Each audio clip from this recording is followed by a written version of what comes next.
Kim Chu at Showtime hosts, may bagong studio ngayong 2025. Mas malaking pasabog na naman. Isang panibagong kabanata ang magsisimula para kay Kim Chu at sa buong It's Showtime family ngayong 2025. Matapos ang matagal na panahon sa kanilang dating studio, handa na silang lumipat sa isang bago at mas engranding tahanan para sa kanilang programa. Ayon sa ilang sources, pinaghahandaan na ng It's Showtime ang kanilang paglipat sa isang bagong studio na may mas modernong pasilidad at mas malaking espasyo. Mas malawak na stage para sa mga segment at performances.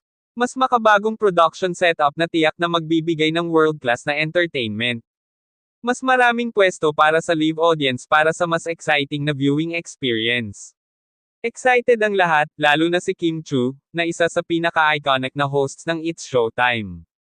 Sa isang exclusive interview, sinabi niya, "Grabe, 2025 is a new beginning for It's Showtime.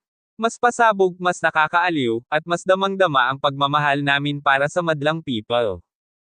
Hindi lang si Kim Chu ang masaya sa bagong studio. Ang iba pang hosts tulad nina Vice Ganda, Ann Curtis, Bong Navarro, Jong Hilario, Karil, at iba pa ay super excited din sa bagong yugto ng Showtime. Sabi ni Vice Ganda, "Kahit saan man tayo mapunta, isang bagay ang sigurado, It's Showtime will always be a family. At ang saya, hindi natin bibitawan." Dahil sa big announcement na ito, nag-trending agad ang balita. Narito ang ilan sa mga reaksyon ng fans. OMG! Saan ang bagong studio? Mas malaki ba? Mas bongga? Basta hindi mawawala ang kulitan at saya, go lang ng go. Excited ako sa grand opening.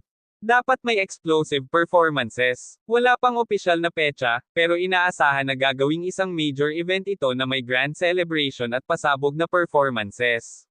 Handa na ba kayo, madlang people? Abangan ang mas engranding It's Showtime ngayong 2025. Para sa latest updates, mag-subscribe na sa Celebrity Hub.